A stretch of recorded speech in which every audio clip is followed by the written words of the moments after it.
Comme chaque 21 juin, avec l'été revient la fête de la musique qui, depuis 43 ans, fait descendre dans la rue musiciens, amateurs, professionnels et tous les amoureux de la musique. En France et dans plus de 110 pays sur les 5 continents.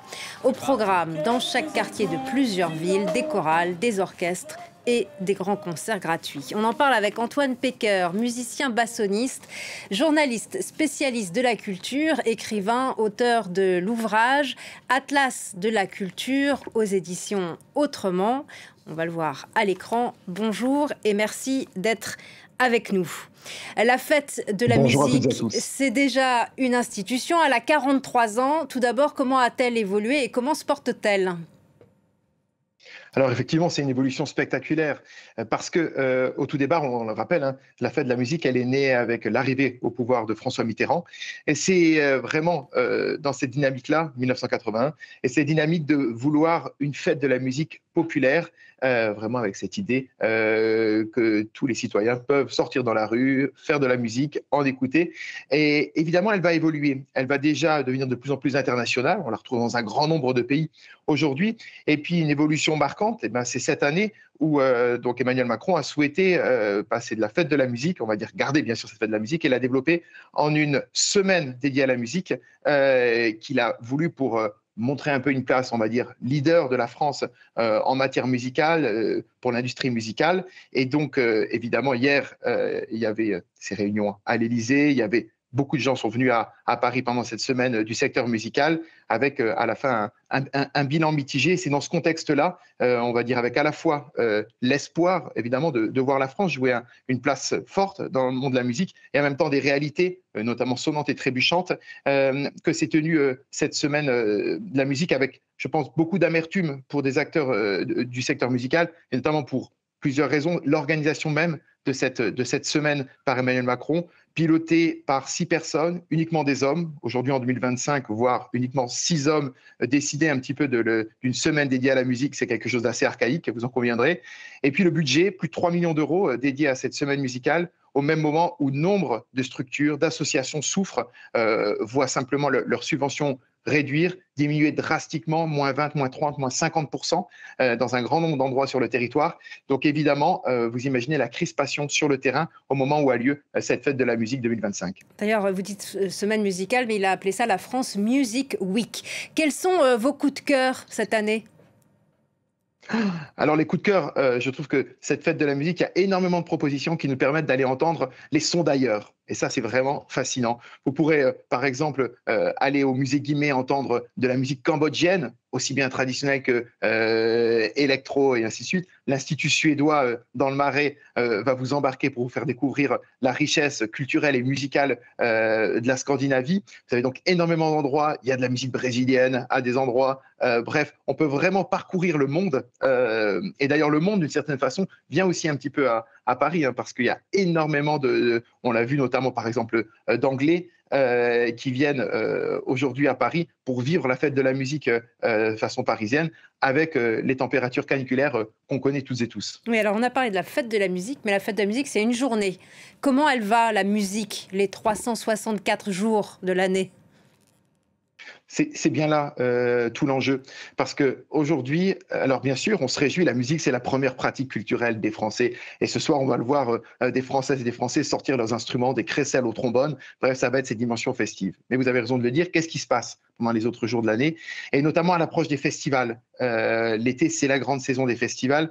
Et force est de constater qu'ils vont pas bien. Pourquoi? Parce que d'un point de vue économique, c'est très simple aujourd'hui. Le secteur de la musique, et notamment des festivals, mais aussi beaucoup de structures, sont confrontés à ce qu'on appelle l'effet ciseau. L'effet ciseau, c'est d'un côté une hausse des coûts, bien sûr, de l'énergie, des transports, des hébergements, et de l'autre côté, une baisse des subventions.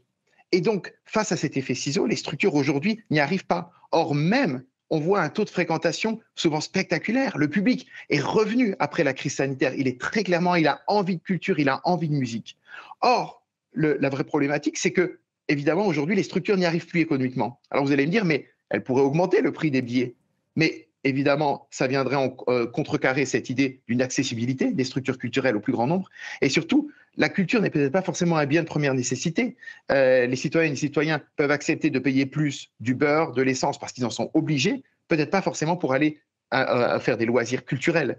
Et donc là, je pense qu'aujourd'hui, il y a vraiment une alerte à faire et que ne voient pas les pouvoirs publics. Aujourd'hui, évidemment, le secteur culturel est assez consterné quand il voit, je l'ai dit, évidemment, cet argent mis, par exemple, ces derniers jours dans cet événement voulu par Emmanuel Macron, ou bien quand la ministre de la Culture, Rachida Dati, annonce un plan cet été dans les campings pour aller faire de la musique et quantité d'art dans les campings. Et c'est autant d'argent, c'est 2 millions d'euros.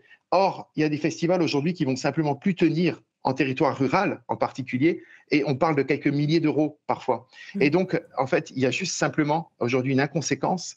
Et si on voit, aujourd'hui, on rappelle, c'est les collectivités territoriales qui sont les premiers financeurs de la culture en France, et les collectivités vont mal, il y a des baisses de dotation spectaculaires, des budgets culture de moins 50% dans certains départements. Alors, les conséquences, elles sont directes. Qu'est-ce qui va se passer cette année? Il y a des jours de festivals en moins, il y a des scènes en moins, il y a des festivals qui passent en biennale, et ainsi de suite, avec évidemment un impact direct sur l'emploi des artistes, mais pas seulement, sur l'hôtellerie, sur la restauration, sur tout ce que fait vivre la culture. Donc je mets vraiment en garde, attention, aujourd'hui, il faut une politique culturelle égalitaire. Il y a énormément d'argent qui vont sur certains festivals, je pense notamment en musique Aix-en-Provence, par exemple, pour l'art lyrique, qui réunit énormément de moyens, et à côté, énormément de structures qui souffrent. Et je pense qu'il faut vraiment repenser une politique culturelle égalitaire pour vraiment accompagner aussi les collectivités territoriales sur cet enjeu et que la France reste cette ère de festival, de musique. C'est vraiment, je pense, un enjeu prioritaire aujourd'hui. D'ailleurs, 48% des festivals ont fini leur édition en déficit. Vous nous dites là que la musique et la culture, elles font les frais des difficultés budgétaires ? Complètement, parce qu'on le voit bien aujourd'hui, quand les collectivités, notamment, doivent sacrifier, ça peut être plus dur. Elles ne vont pas forcément sacrifier sur ce qu'elles considèrent, elles, comme peut-être prioritaire, le social ou l'éducation ou d'autres choses. Et la culture peut faire les frais, peut être cette variable d'ajustement. Aujourd'hui, on le voit, puisque c'est une compétence que se partagent les collectivités. Contrairement à certains domaines, vous le savez, où la région va s'occuper de tel domaine, le département de tel autre, la culture, c'est une compétence partagée. Donc, toutes les collectivités peuvent s'y mettre, ce qui est très bien, puisque ça permet justement de ne pas dépendre d'un seul son de cloche. Et vous savez comment la culture peut devenir facilement un objet de propagande. Mais par contre, aujourd'hui, le fait d'avoir cette compétence partagée, ça met la culture en difficulté parce qu'avec ce repli de chaque tutelle, quand vous avez le département qui baisse, la région se dit bah, moi aussi je vais baisser, et la municipalité, ainsi de suite. Et donc, vous avez vraiment une situation de peau de chagrin qui met vraiment aujourd'hui des structures en péril. Et donc là, vraiment, je profite de cette intervention aujourd'hui pour alerter vraiment pour ce paysage culturel, parce que là, on voit que le public est de retour, que les structures font le maximum avec déjà énormément de bénévoles. Il faut le rappeler, notamment dans les festivals, cet été de musique, c'est énormément de bénévoles qui sont à la manœuvre.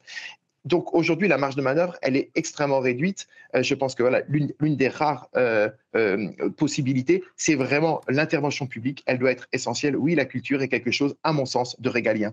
Et dans ces temps troublés d'angoisse, que ce soit le climat ou la géopolitique, la musique, elle occupe une fonction particulière. Mais bien sûr, il faut rappeler une chose. Aujourd'hui, la censure, l'art le plus censuré, notamment là où il y a, où les pays, l'art auquel les pays s'attaquent, les pays totalitaires s'attaquent en premier, c'est la musique. Les chiffres l'attestent.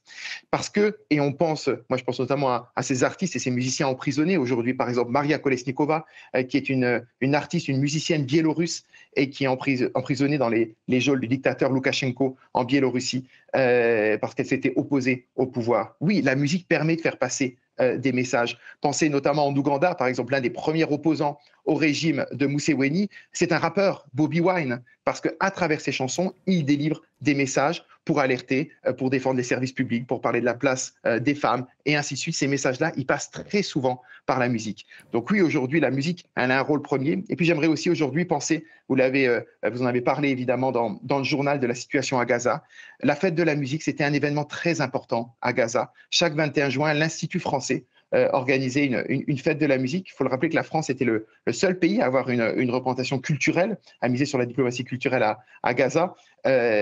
Aujourd'hui, évidemment, il n'y a plus cette activité, vous l'imaginez bien, et on pense aux artistes qui sont morts depuis le début de l'offensive, aussi au personnel, une partie du personnel de l'Institut français qui est mort depuis le début de la guerre. Ce 21 juin, il était très attendu par la population gazaoui. Merci infiniment Antoine Pecker d'avoir été avec nous. On a bien compris que la musique, c'est aussi un langage et en tant que tel, elle a quelque chose à voir avec la politique. Merci à vous, merci beaucoup.